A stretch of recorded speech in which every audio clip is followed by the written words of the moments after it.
ஸ்ரீ சங்கரா TV நேயர்களுக்கு வணக்கம். இன்று பிப்ரவரி மாதம் 3ஆம் தேதி திங்கட்கிழமை. இன்று வசந்த பஞ்சமி. அதாவது இந்த வசந்த நவராத்திரியில இந்த வசந்த பஞ்சமி ரொம்ப ரொம்ப ஒரு முக்கியமான நாள். ஸோ கும்பமேளாலேயும் பார்த்தீங்கன்னா, இந்த வசந்த பஞ்சமி ரொம்ப கோலாகலமாக அங்கே எல்லாரும் கொண்டாடுறாங்க. இன்னைக்கு நம்ம எல்லாரும் ஒரு அம்பாளை வணங்குறவங்களாக இருக்கட்டும், இல்லை இந்த காலம் இந்த வசந்த காலம் ஆரம்பிக்கிறது இல்லையா? ஸோ இப்போ இன்னும் ஒரு பஞ்சமி நமக்கு சஷ்டிக்கு அப்புறம் பார்த்தீங்கன்னா ரத்த சப்தமி. ஸோ இது எல்லாமே இன்னைக்கு நாளைக்கு நாளன்னைக்கு எல்லாமே ரொம்ப விசேஷமான நாட்கள். இந்த நாள் இந்த மண்டே அதுவும் இந்த வசந்த பஞ்சமி 12 ராசி நேயர்களுக்கும் எப்படி இருக்குன்னு பார்க்கலாம். அதை தொடர்ந்து நமக்கு ஒரு அழகான கேள்வியும் இருக்கும். மேஷ ராசி நேயர்களுக்கு கிரக நிலைகளில் எந்த மாற்றமும் இல்லை. பட் ஸ்டில் ஒரு மண்டே மார்னிங் நம்ம ரொம்ப ஃப்ரெஷ்ஷாக ஆஃபீஸ் போவோம். இல்லை நம்ம இந்த வீக்குக்கான ஒர்க் எல்லாம் நம்ம ஸ்டார்ட் பண்ணுவோம். ஸோ இதில் ஏதாவது இந்த வாரத்திலேயே ஏதாவது தடை வருமா, இல்லை இன்றைக்கி ஏதாவது நமக்கு எப்படி இருக்கும் அப்படின்னு பார்த்தீங்கன்னா, ரொம்பவுமே ஒரு அற்புதமான நாள். எந்த விதத்துலேயும் நமக்கு தடையோ இல்லை சின்ன சின்ன விஷயங்களில் ஒரு தடங்களோ எதுவுமே கிடையாது. இன்னைக்கு பஞ்சமி திதியில் நம்ம எது விதைத்தாலும் வளரும் அப்படின்னு சொல்லுவாங்க. ஸோ நீங்கள் ஏதாவது ஒரு முயற்சியை ஸ்டார்ட் பண்ணணும் அப்படின்னா கண்டிப்பாக இன்றைக்கி நீங்கள் பண்ணலாம். இன்றைக்கி என்ன கோவிலுக்கு போய் என்ன தெய்வத்தை வணங்கினால் நமக்கு நல்லது அப்படின்னா, ஒரு 11 மணிக்கு மேலே பார்த்திங்கன்னா சஷ்டி திதி வந்துடும். ஸோ பஞ்சமி இந்த சஷ்டி இது ரெண்டையும் அனுஷ்டித்து இன்றைக்கி முருகனை வழிபாடு செய்யலாம். ரிஷபராசி அன்பர்கள், இன்னைக்கு நீங்கள் கண்டிப்பாக உங்கள் பங்கு சந்தைகள் முதலீடுகளை தாராளமாக செய்யலாம். இன்று நல்ல உங்களுக்கு பொருளாதாரம் வளரக்கூடிய ஒரு நாள் அப்படின்னு சொல்லணும். அண்ட் இந்த ரிஷபராசியில் இருக்கிறவங்க இந்த வசந்த பஞ்சமியான இன்னைக்கு தங்கம் வெள்ளி வாங்கிறது ரொம்ப சிறப்பு. ஸோ திருமண யோகங்களும் கைகூடும். இதற்கு ஏதாவது நீங்கள் பரிகாரம்லாம் செய்யணுன்னாலும் இந்த நாளில் நீங்கள் தாராளமாக ஸ்டார்ட் பண்ணலாம். ஸோ இந்த ரிஷபராசி அன்பர்களுக்கு இன்னைக்கு எடுத்துக்கொண்ட வேலைகள் அனைத்துமே உங்களுக்கு நல்லபடியாக முடியும். ரிஷபராசி அன்பர்கள் சாயங்காலம் இந்த பஞ்சமி சஷ்டி காலத்தில் இன்றைய நாளில் நீங்கள் திங்கட்கிழமை நவகிரகத்தில் இருக்கக்கூடிய சந்திரனுக்கு தீபம் ஏற்றலாம். மிதுன ராசி நேயர்கள், இன்னைக்கு நாள் முழுவதுமே மிதுன ராசி நேயர்களுக்கு நல்ல ஒரு சுறுசுறுப்பான நாளாக இருக்கும். எந்த விதமான ஒரு மனக்குறையும் கிடையாது. கொடுக்கல் வாங்கல் இது எல்லாமே உங்களுக்கு அற்புதமாக அமைகிறது. மிதுன ராசி அன்பர்களுக்கு இந்த பஞ்சமி திதியில் எதுனாலுமே பஞ்சமி திதினாலே வளர்ச்சின்னு தான் அர்த்தம். அண்டு செவ்வாய் உங்களுடைய ராசியில் இருக்கிறதுனால இன்னைக்கு வாராகி அம்மனினுடைய வழிபாடோ அல்லது ஒரு மாரியம்மன் ஆலயத்தில் வஸ்திரதானம் செய்து வழிபாடோ செய்யலாம். ரொம்பவுமே சக்சஸ்ஃபுல்லான ஒரு டே. கடகராசி அன்பர்கள், கடகராசி அன்பர்களுக்கு இன்னைக்கு அலைச்சல்கள் அதிகமாக இருக்கும். தேவையில்லாத வீண் செலவுகளும் இன்றைய நாளில் இவர்களுக்கு உண்டு. அதனால் 7ஆம் இடத்துல இருக்கக்கூடிய சனி கொஞ்சம் உங்கள் கணவன் மனைவி இவர்களுக்கு ஆரோக்கியத்தில் குறைபாடுகள் வர வாய்ப்புகள் உண்டு. இந்த வசந்த பஞ்சமி நாளில் லலிதா சகஸ்ரநாம பாராயணம் செய்யலாம். லலிதாம்பிகையோ அல்லது கட்கமாலா உட்காந்து நீங்கள் சொல்லலாம். இது எல்லாமே உங்களுக்கு இந்த தடைகளை நிவர்த்தி செய்யக்கூடிய ஒரு நாள். அரிசி வெல்லம் ஆலயங்களுக்கு தானம் செய்வது நல்லது. சிம்மராசினியர்கள், இன்னைக்கு நாள் முழுவதுமே சிம்மராசினியர்களுக்கு சந்திராஷ்டம தோஷமாக அமைகிறது. சந்திரன் ராகுவுடன் இருப்பதனால சில மன கிளேசங்கள் சின்ன சின்ன மன குழப்பங்கள் இருக்கும். இந்த வசந்த பஞ்சமி நாளில் சிம்மராசி அன்பர்கள் அன்னதானங்கள் செய்யலாம். பானகம் நெய்வேத்தியம் செய்து நீங்கள் மற்றவர்களுக்கும் இதை தானமாக கொடுப்பது நல்லது. சிம்மராசி அன்பர்கள் உடல் ஆரோக்கியத்தில் கவனமாக இருக்கலாம். மற்றவர்களிடத்தில் இன்று தேவையில்லாத வாக்குவாதங்களை தவிர்க்கவும். கன்னிராசி நேயர்கள், கன்னிராசி நேயர்களுக்கு இன்னைக்கு அலைச்சல்கள் அதிகமாக இருக்கும். அலுவலக வேலைகளில் சின்ன சின்ன தடங்கல்கள் அவ்வப்போது போகும். விநாயகரை காலை வேளையில் பிரார்த்தனை செய்வது நல்லது. விநாயகர் ஆலய வழிபாடு சிறந்தது. கன்னிராசி அன்பர்களுக்கு இன்று கணவன் மனைவி ஒற்றுமையிலையும் சின்ன குறைபாடுகள் வரலாம். சந்திரன் ராகுவுடன் இருப்பதனாலும் ராசியில் கேது இருப்பதனாலும் மன சஞ்சலங்கள் அதிகம் இருக்கும். முக்கிய முடிவுகளை தவிர்ப்பது நல்லது. பஞ்சமி திதியாக அமைவதனால் இன்று நாக பிரதிஷ்டை செய்த ஆலயங்களுக்கு நீங்கள் வழிபாடுகள் செய்து அபிஷேகங்களும் செய்யலாம். துலாம் ராசி அன்பர்கள், புதிய முயற்சிகள் இன்று உங்களுக்கு வெற்றி அடையும். சந்திரன் ராகு 6ஆம் இடத்தில் இருப்பதனால் கடன் தொல்லைகள் தீர பொருளாதாரத்தில் நல்ல முன்னேற்றம் வருவதற்கும் இன்றைய நாளில் நீங்கள் பஞ்சமி திதியில் அம்மன் வழிபாடு சிறந்தது. இன்று பங்கு சந்தையின் முதலீடுகளும் உங்களுக்கு நன்மையை தரும். நீண்ட நாளாக இருந்து வந்த கனவுகளும் நிறைவேறும். இன்று துலாம் ராசி நேயர்களுக்கு மாலை நேரத்தில் நல்ல செய்திகள் காத்திருக்கிறது. திருமண யோகங்கள் கைகூடும். விருச்சிக ராசி நேயர்கள், இன்று விருச்சிக ராசி நேயர்கள் எதிலையும் கவனமாக இருப்பது நல்லது. உடல் ஆரோக்கியத்தில் சற்று எச்சரிக்கையுடன் இருக்க வேண்டும். வயிறு மற்றும் பல் சம்பந்தப்பட்ட பிரச்சனைகள் இன்று உங்களுக்கு சில சின்ன சின்ன உபாதைகளை கொடுக்கலாம்.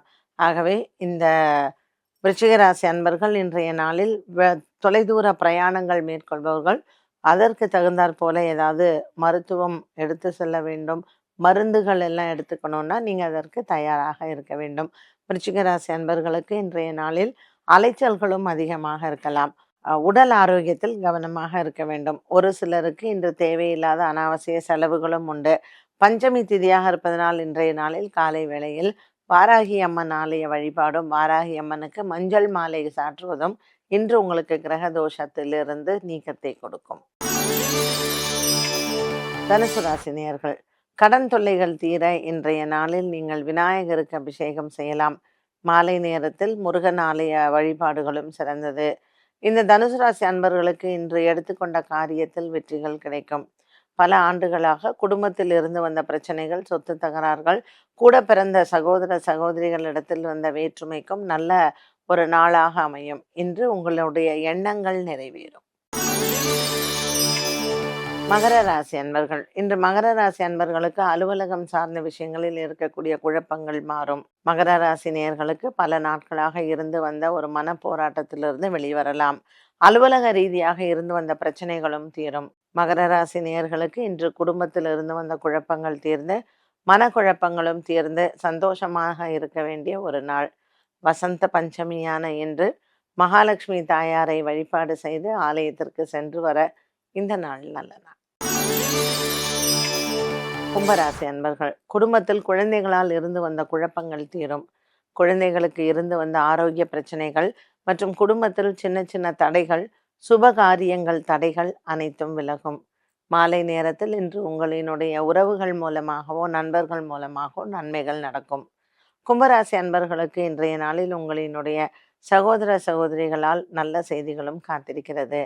குடும்ப விஷயங்களில் இருந்து வந்த சொத்து தகராறுகள் உங்களுக்கு சாதகமாக முடிவடையும். கும்பராசி நேயர்கள் குறிப்பாக இன்று வசந்த பஞ்சமியில் அம்மன் ஆலய வழிபாடு சிறந்தது. இன்று மாலை நேரத்தில் அம்மன் ஆலயத்திற்கு சென்று ஏதாவது ஒரு மாலை சாற்றி அர்ச்சனை செய்ய நினைத்த காரியம் நிறைவேறும். மீனராசினியர்கள், இன்று நாள் முழுவதுமே மீனராசினியர்களுக்கு நல்ல ஒரு உற்சாகமான நாளாக இருக்கும். நல்ல செய்திகள் உங்களை தேடி வரும். இன்று திருமண யோகங்கள் ஒரு சிலருக்கு கைகூடும். ராசியில் சந்திரன் மற்றும் ராகு இருப்பதனால் சின்ன சின்ன மன கிளேசங்கள் ஏற்படலாம். சுக்கிரன் ராகு சந்திரன் சஞ்சாரம் மற்றும் 7ஆம் இடத்தில் கேது. திருமணம் சார்ந்த விஷயங்களில் முடிவெடுக்க தடுமாற்றங்கள் உண்டு. குலதெய்வ பிரார்த்தனை செய்வது நல்லது. இன்று காதலர்களுக்கு நல்ல ஒரு வெற்றியான நாளாகவும் அமைகிறது. குடும்பத்தில் சந்தோஷங்களும் இன்று சுப செய்திகளும் காத்திருக்கிறது.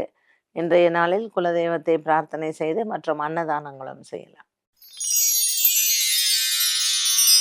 12 ராசிகளுக்கு உண்டான பலன் மற்றும் பரிகாரத்தை பார்த்தோம். இன்றைய நாளுக்கான நட்சத்திரத்தை பார்க்கலாம். ஆயில்யம் நட்சத்திரத்தின் பண்பும் இந்த நட்சத்திரத்தில் பிறந்தவர்களின் குணாதிசயங்கள் எப்படி இருக்கும்? ஆயில்ய நட்சத்திரம் அப்படின்னு சொல்லும் பொழுதே எப்பவுமே நம்ம அவங்கள்ட்ட கொஞ்சம் எட்டி நிற்கிறது நல்லது.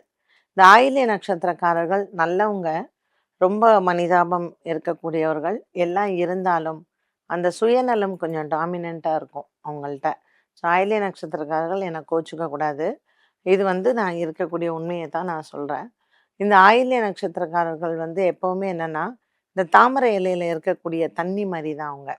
தனக்கு தேவைப்படும் பொழுது அன்னபக்ஷி மாதிரி தனக்கு தேவைப்படும் பொழுது ஒருத்தரை யூஸ் பண்ணிப்பாங்க. அதுக்கப்புறம் அவங்களுக்கு அவங்கள்ட்ட வேலை இல்லை அப்படின்னா சண்டையெல்லாம் போட மாட்டாங்க. அப்புறம் அவங்க வேலையை பார்த்துட்டு போவாங்க.